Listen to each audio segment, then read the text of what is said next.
Hello mga idol, mga lodi, mga kadonya. Ito ang gusto ni noodles na ulit ni Butornino. Hindi na siya nagsasawa sa noodles. At ako ay itong leftover na gulay.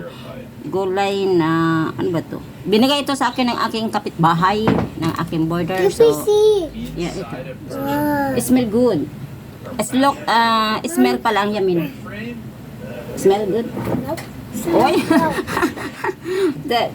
For you is no, but for me is good, okay?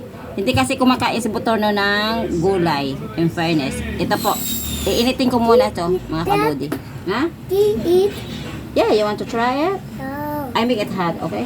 I make it. Initin ko lang mga kalodi. No one to like. Oh, you don't like? Why you don't like? This is a vegetables. You need to eat vegetables, okay?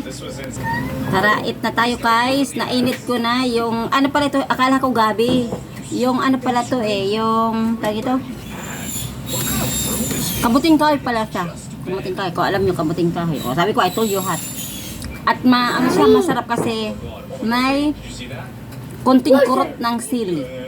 So, thank you. Ang asawa kasi ni Kat is very masipag mag-cooking. Siguro, ang ano nito nung kabataan niya ayun, nag-aaral pa siya cookery. Masarap po ang mga luto nito. Nakakalibre na po ako lagi ng ulam kasi mahilig siya magluto. So, binigay niya ito sa akin. Thank you. Kat, shout out kay Kat at sa kanyang mister na masipag magluto. Kasi kadalasan mga kalodi, ang mga lalaki hindi marunong magluto o kaya tamad magluto. Ganun ba yun? Naalala ko nung isa ko pa ako, never man na magluto sa bahay. So, ganyan ang ano, mabuti pa yung ano niya, napapaglulutuan yung yung baboy, napapaglutuan niya na ng pagkain ng baboy, pero yung pagkain ng tao. Yung ayun, na. Yung manok, napapaglutuan niya pa yung manok, pero yung ano pa kayang manok, pero yung tao parang hindi ata. Ganun, masarap siya. Sa tingin ko pa lang, tas maano siya magata. Ay ano yung mamantika ba?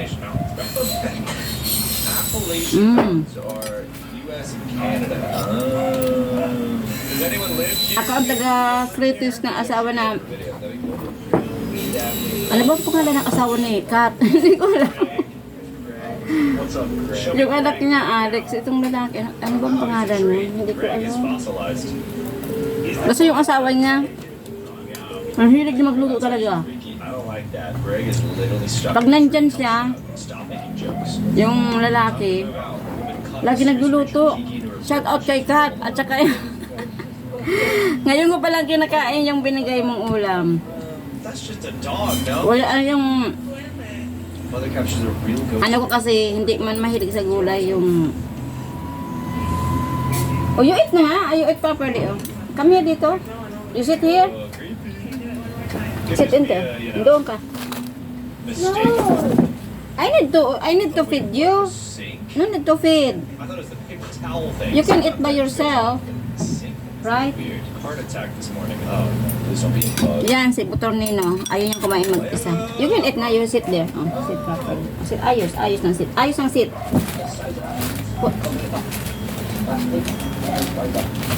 Okay. Ayun, be careful be careful. Okay. Magkain na siya mag-isa.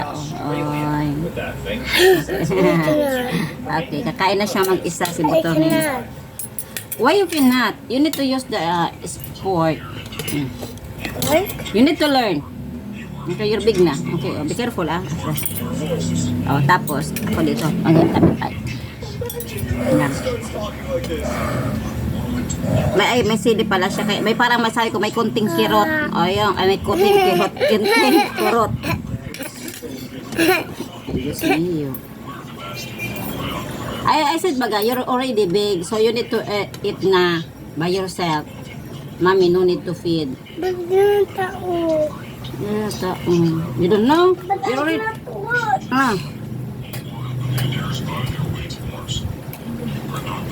What is this? Hold on. Look at yourself. You said to the netizen, I don't know how to feed myself.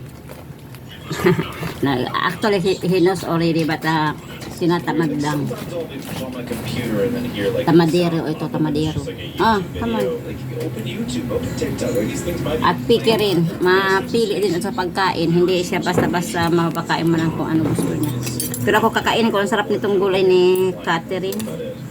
just made the Ang hili, ano talaga siya, masarap. does. Oh no. Oh, Sarap pa nito ang ano, at least you have a big yung sa so you'll be fine. karihan ba yung karihan, karinderya. Oh, the dog is here. Kat doon sa kanto ng ano, nung nagtatrabaho pa ako, mas masarap ang luto nito ni asawa ni Kat. In fairness. Kaya mo na, pag ako nagkaroon ng business ng restaurant, I will hire you. Dati, mga kadaw niya, mga kaludi. Nung pandemic, wala akong pasok sa trabaho kasi, di ba, pandemic nga, skeletal yung pasok. Ang ginawa ako para mayroong extra income, nagluluto ako at tinitinda ko doon sa mga katrabaho ko. Gasoline. Wala pang ilang oras lang ako magtinda, ubos ka agad. Usually that's what you should do in that situation. May free sabaw. Yun ang gusto nila kasi may free sabaw siya. Tapos, hindi konti, marami ang nilalagay ko sa isang plastic, marami. Hindi yung pag sa kanting kasi, siyempre kasi nga nagabayad naman sila ng tauhan, nagabayad sila ng pwesto. Siyempre talaga naman mahal. Tapos siyempre kuntiin lang talaga. Sa ako naman kasi wala naman akong binabayaran. So, pamasahe lang. Plastic, yun, ang puhunan. Yung hirap, hindi ko na, yung pagod, hindi ko na kwenta. Kaya, yun, nakasurvive kami noon. Tapos, dapat, basta marami akong racket. Hindi ako nag-stick sa isang trabaho o isang pinagkakitaan. Hindi ako nag-stick. Dapat marami pinagkakitaan. Kaya, may tayo makapaghanap ng mapapangasa. Kasi daw ang gusto ko kung ako'y mag-aasawa, ay pipiliin ko ay yung hindi tamadero. Ayaw ka na. Diyos mo You niyo. know, they used to put big red Ay mo na ako kululi. Bye-bye. Oh, what's... Ay, siya, ano pala, na-shoutout ko pala si Victor Olaita pala. Akala ko Olaida. Victor Olaita, dati kong mga kasamahan sa ano. Bye-bye. Shout out.